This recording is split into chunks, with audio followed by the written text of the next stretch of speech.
100 days seems like a long time. It's really not. That's how long we have until Super Bowl 60, until we see a new NFL champion crowned. And the month of November that we're going into, notorious for exposing the real from the fake in the NFL.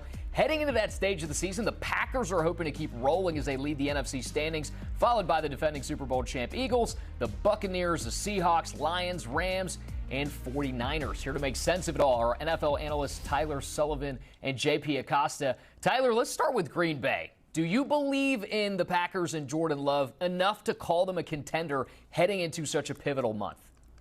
I do, and I think that a lot of people have maybe cooled off of the Packers a little bit. I think the tie against the Dallas Cowboys and the upset loss against the Cleveland Browns kind of put them on maybe fraud notice, but you got to remember, at the beginning of the season, we were calling them a juggernaut with Micah Parsons, and they have still been one of the best and most efficient teams in the NFL. They are tied in the NFL right now for the fewest yards per play allowed on the defensive side of the ball with the Denver Broncos. This is still an elite defense, and you have a top 5 offense in the NFL when we talk about red zone efficiency, yards per pass attempt, and this is what's crazy. They have been a good offense this season. Tucker Kraft has emerged. You have Matthew Golden starting to spark up a little bit, but more importantly, Jordan Love has kept the interceptions to a relative minimum, and this is the time. You just noticed that we're about to turn to November. We're about to get into the second half of the season. What happens in the second half of the season in prior seasons with Jordan Love? He turns into an MVP candidate. So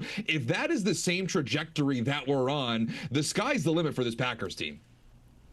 I definitely agree. I think the Packers are one of the bona fide contenders in the NFC because they have a quarterback who can win them games, and on top of that, they have a pass rush that can win them games. Micah Parsons has won them games this season, and because they have that guy who you have to account for on every single snap, it makes playing defense a lot easier. It makes it a lot easier for Jeff Hafley to call up all the crazy plays, pass rush designs that he's going to get Micah Parsons on. But I think Jordan Love's growth into a bona fide, surefire starting quarterback over the last few years, this has been his best year when it comes to the command of the offense, when it comes to how he's operating the quick game, and it really has helped out because the run game hasn't been there because of all the offensive line injuries. But once the offensive line starters get healthy, once they get that run game going, the Packers are going to be really hard to stop come playoff time.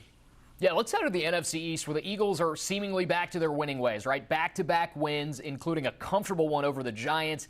Every year, I feel like we do hit a period, people start kind of questioning Sirianni. Maybe there's drama surrounding a player, but when it matters the most, those birds, they always seem to find a way. So are they contenders this year, or are they pretenders? And we'll start with you, JP. Yeah, I think they're contenders still. It's going to be really tough for anybody to beat the Eagles in a single game sample because they just have too many impact players. When you have an offensive line with bookend tackles like Jordan Mailata and Lane Johnson, when you have 2 wide receivers that can win you games in A.J. Brown, Devontae Smith, when you have a defense coached by Vic Fangio and all the stars they have on that side of the ball, it's going to make them really hard to beat. It's going to make them really hard to beat in a single game sample. But one of the biggest things I think they've done is they've adjusted their offense. They've started including Fred Johnson as a 6th offensive lineman on the field, and that's really helped them get some more explosiveness, some more efficiency. They had a 65-yard run, 18-yard run, 12-yard run, all out of that jumbo offensive line set against New York last Sunday, and I think as they continue to add that, it'll help them continue to be more explosive on offense. Jalen Hurts has shown he can play really well in big games and get the ball to his stars, and because of that, it's just going to make them really hard to beat in a single game scenario. I know we have the World Series going on, but the real America's pastime is dumping all over the Philadelphia Eagles and questioning if this offense is legit or not. Meanwhile, they're 6-2. Over the last 2 games, as you noted, they're on back-to-back winning streak going into their bye. And over that stretch, they're averaging 33 points per game. So for all of these questions that we have about the Philadelphia Eagles, we are nitpicking to a certain degree. This is a defending Super Bowl champion that is well on their way to possibly winning that division, the NFC NFC East, again being a top seed in the NFC, and who knows, could very well be in the NFC Championship fighting to get back to the Super Bowl, possibly go back-to-back. And the thing for me is we have the trade deadline coming up on Tuesday, November 4th. Howie Roseman is one of the most aggressive general managers that we have in the NFL. He's already made a trade for Michael Carter with the New York Jets. He is going to be their slot corner. That helps Cooper DeJean kick to the outside, helping that secondary. What's the next question? How do they fix the edge rushers? I have a feeling that Howie Roseman is going to address that need at the trade deadline. And then where do we have these questions about the Philadelphia Eagles? As you referenced, JP, the offense is seemingly stabilized. So all of these questions that we have, they're starting to get checked off a little bit. So yes, of course, the reigning Super Bowl champions are a certain contender for Super Bowl 60. Yeah, if there's one thing you can't knock the Eagles on, it's Howie Roseman, his ability to bring in talent, and obviously they got a lot of faith in him. And look, the Eagles and Packers are above the Seahawks, right, in the standings, but Seattle really doesn't seem that far off in being higher in those standings, right? We're seeing Sam Darnold and Jackson Smith and Jigba right now. They're cooking. The defense is playing well, especially against the run. Tyler, where are you at on the Seahawks? Are they contenders or are they pretenders? No, this is a contender. And I think that surprises a lot of people because, again, when we think about the NFC West, we think about the Los Angeles Rams, the San Francisco 49ers, the NFC as a whole. You have the entire NFC North. You have a lot of these teams, and the Seattle Seahawks don't come up in the narrative more often than not, but they are starting to because you have one of the more well-balanced teams in the NFL in terms of points per game scored. They're one of the best in the NFL, top 5. When you talk about points per game allowed, top 10 in the NFL, one of the best in the league. They're number 3 in the NFL in yards per play and yards per play allowed. So they are as well balanced as you can want. And to me, what's exciting, and you referenced it, they're really good on the defensive side of the ball, particularly against the run. But you're now going to get Devin Witherspoon back. That is such an underrated addition. I know we're talking about the trade deadline coming up on Tuesday, but just an acquisition coming off of injury. Devin Witherspoon coming back is going to make such a big difference to that defense. The only pause that I would maybe give about the Seattle Seahawks is Sam Darnold. Yes, he has been unbelievable this season, actually better than his statistical numbers when he was with the Minnesota Vikings a season ago. But what did we see last year? A prolific Sam Darnold all the way till the end of the season, and when it kind of the pressure ramped up a little bit, he started to struggle. So that's one pause that I have. JP, I know you agree with the Seahawks being contenders, but let's look at the Lions. They're 5-2 coming off a bye, which they needed, right? They've got injuries racking up, but they've also had a solid season so far, and the defense is really playing well for them. They do have some warts on offense to clean up, but is it enough to call them a contender right now?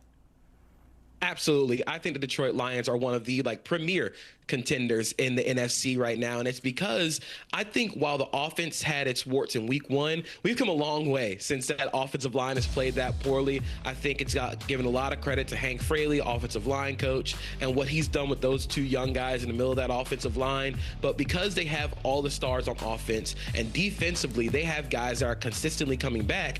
And people wouldn't know it, but the Lions are second in EPA per play allowed this season on defense. They've done really well despite some of the injuries that they've had. They're gonna get DJ Reed back eventually. You're gonna get Terry and Arnold back eventually. But because you're getting the defensive line healthy with Lee McNeil playing well, Aiden Hutchinson looking like he never even lost a step, and you just keep getting really good play and really good coaching from Kelvin Shepherd on the defensive side of the ball. So I think this Lions team is a definite contender because they have the stars, they have the coaching, and that's really gonna get you far. Tyler, I know you agree with JP, but let's look at the 49ers. 2-3 over their last 5. The biggest surprise this season, the inability to run the football. And also, obviously, losing Bosa has not been great for the defense. Other injuries on that side as well. But can the Niners get past all of that in your eyes to be contenders? I don't think so. And again, when we're talking about are they a contender, we're talking about hoisting a Lombardi trophy. I just don't know if I see that with the San Francisco 49ers in 2025. Yes, they have an easy schedule. Could that help cater them to an NFC West division title? Sure. I still think they could be live for the playoffs, but I don't know if these injuries are going to subside at any point to really help them when it matters most into the playoffs. And you mentioned Nick Bosa. To me, that's the one that sticks out. Since he's been down, this defense ranks 30th in the NFL in pressure rate. On the season as a whole, they're tied for 30th with total sacks, 9 as a team. They have to go out and trade for Keon White with the New England Patriots. Certainly not a Nick Bosa replacement, but they're just looking for bodies at this point on the defensive side. And so for me, at some point that needs to matter for something. Obviously, you look at the offensive side of the ball as well. You have Brock Purdy still continuing to deal with that toe injury. Mac Jones is filled in admirably, but I just don't know if the ceiling is Lombardi there for the 49ers. And I know JP agrees, but let's look at the Rams. What a season for Matt Stafford so far, right? He's in the MVP conversation. He's tied for first in the league with 17 touchdowns. And I don't think their defense is getting as much credit as they should. But are the Rams dangerous enough to be contenders? They're definitely contenders because we have seen this formula for the Rams before. In 2021, they had Matthew Stafford playing incredibly well, a Triple Crown caliber receiver in Cooper Kupp, and a ferocious pass rush that they rode all the way to a Super Bowl victory. This year, it's, again, Matthew Stafford dialing it up. He's throwing the ball extremely well. Puka Nacua has been playing amazing, and you have Devontae Adams and the complement of receivers that Sean McVay can get into the game. But really, it's the fact that they can win with their pass rush. When you get to the playoffs, most teams that make those deep runs are ones with a quarterback who's playing extremely well and a pass rush that can win without blitzing. This pass rush has so much talent outside of Jared Verse, who is amazing. They have Kobe Turner and Braden Fisk playing well. Byron Young has been incredibly efficient on all this pass rush snaps. He's got a lot of sacks this season. It's just now about making sure that secondary is staying close together. So I think this Rams defense is definitely a contender. Tyler, the Bucs are atop the NFC South, and when you have Baker Mayfield leading your team, anything is on the table, right? But the loss to the Lions a couple weeks ago could give you some pause on if this squad is truly a contender. What say you? Yeah, I think they're a pretender, again, for the sense of hoisting a Lombardi trophy. Do they win this division? Yeah, they probably run away with it. But for me, when it comes to playoff time, it comes down to defense. And right now, they're one of the worst defenses in the NFL in terms of red zone efficiency. They're middling on third down.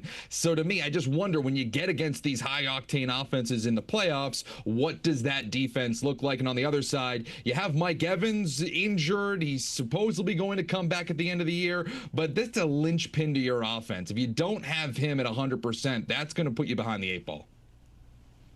I don't know. I kind of think they're contenders. I think it's especially because when you get everybody back, we have seen what this Buccaneers team can do when they're healthy, especially in the playoffs defensively. You just get one good game from Todd Bowles, and that'll lead you far. So I think this team is a contender, and it depends on if everybody can get healthy. Always appreciate the insight, fellas. Thank you so much. And taking a look at the NFC Championship odds, Detroit the favorite right now at plus 350, followed by the Packers and the Eagles. As you see, the Eagles, Rams, Seahawks, Bucs, it's very close. Lions, though, the favorite there.